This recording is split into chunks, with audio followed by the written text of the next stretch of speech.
අපි හැමෝගෙම වගේ හිතට වද දෙන නිතරම මතුවෙන ප්‍රශ්න ටිකක් තියෙනවා නේද?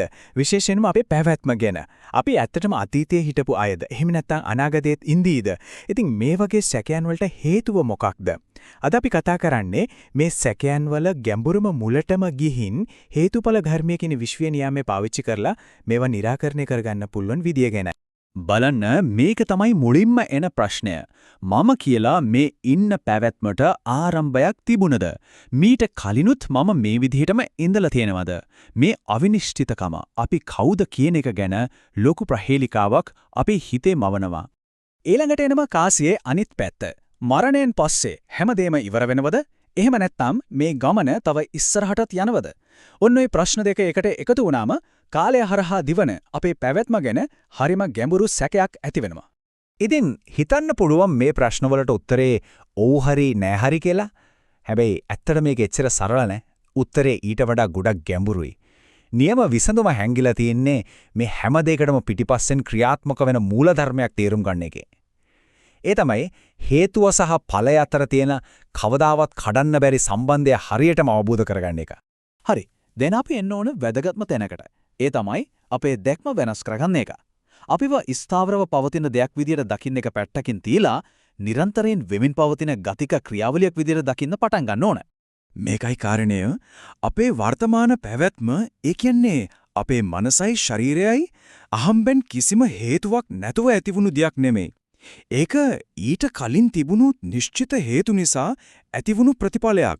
මේක තේරුම් ගත්ත ගමන් ස්ථිර නොවෙනස් ආත්මයක් තියෙනවා කියන අදහස ඉබේම අතෑරෙන.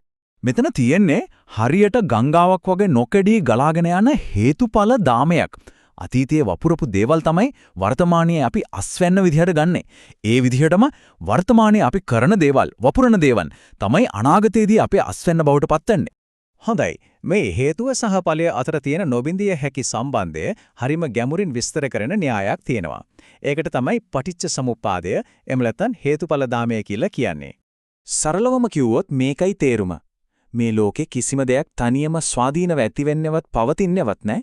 හැම දෙයක්ම පවතින්නේ වෙනත් දේවල් මත රඳා පැවතීමෙන්.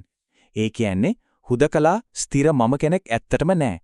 තීන්නේ එකිනෙකට සම්බන්ධ වෙච්ච නිරන්තරයෙන් වෙනස් වෙන ක්‍රියාවලියක් විතරයි. හරි, මේ දාමයේ ටිකක් සංකීර්ණයි වගේ දැනෙන්න පුළුවන්. ඒ නිසා අපි මේක තේරුම් ගන්න ලේසි වෙන්න සරල පියවර 3කට කඩලා බලමු. හිතන්න මෙහෙම. පියවර 1. අතීතයේ තිබුණු හේතු. ඒ කියන්නේ අවිද්‍යාව, එහෙම නැත්නම් ඇත්ත නොදැනීම සහ තණ්හාව. ඔන්න ඔය දෙක තමයි අද මේ පැවැත්මට අවශ්‍ය පසුබිම හැදුවේ. ඊළඟට දෙවෙනි පියවර වර්තමානයේ ප්‍රතිඵල. අර අතීත හේතු නිසා තමයි අද මේ නාම රූප, ඒ කියන්නේ මනසයි ශරීරයයි හැදිලා තියෙන්නේ. දැන් තුන්වෙනි පියවර අනාගතයේ ප්‍රතිඵල. දැන් මේ මොහොතේ අපි තුල තියෙන තණ්හාව සහ අපි කරන දේවල් නිසා අනාගත පැවැත්මකට අවශ්‍ය බීජ අලුතෙන් වපුරනවා. මේ ගැඹුරු සංකල්පය තව ටිකක් පැහැදිලි කරගන්න අපි හරිම සරල හැබැයි ගොඩක් බලවත් උපමාවක් පාවිච්චි කරමු. හිතන්න අතීතයේ තිබුණු පළතුරක්, ඒ කියන්නේ ගෙඩියක් ගැන. ඒක ඇතුලේ බීජයක් තිබුණා. අන්න ඒ බීජය තමයි අතීතයේ පැවතුණු අවිද්‍යාව සහ තණ්හාව කියන හේතු ටික සංකේතවත් කරන්නේ.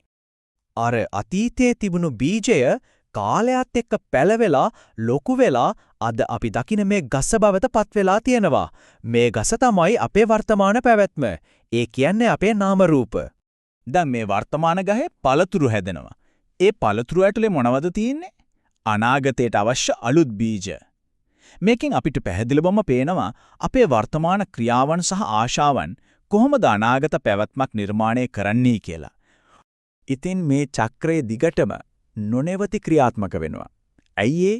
මොකද අර බීජේ වැටෙන පස, ඒ කියන්නේ අපේ තණ්හාව තාම සාරවත් තියෙන නිසා.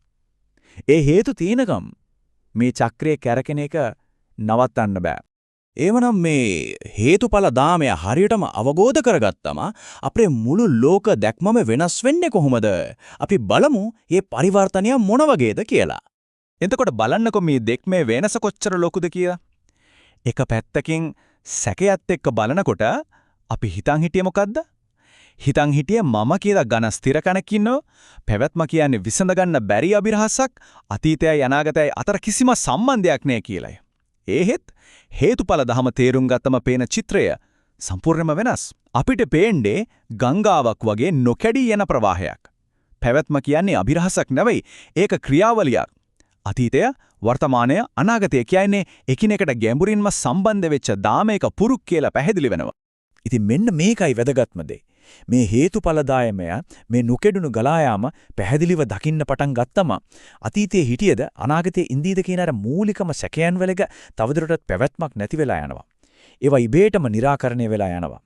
ඉතින් අවසාන වශයෙන් මේ විග්‍රහය අපිව නවත්වන්නේ හිතන්නට යමක් ඉතිරි කරමින්. පැවැත්ම කියන්නේ ස්ථාවර දෙයක් නෙවෙයි, නිරන්තරයෙන් වෙමින් පවතින දෙයක් නම් ඒ වීම කියන ක්‍රියාවලියේ දිශානතිය මොකක්ද? අපි ගමන් කරන්නේ කුමන අනාගතයක් දිහාවටද?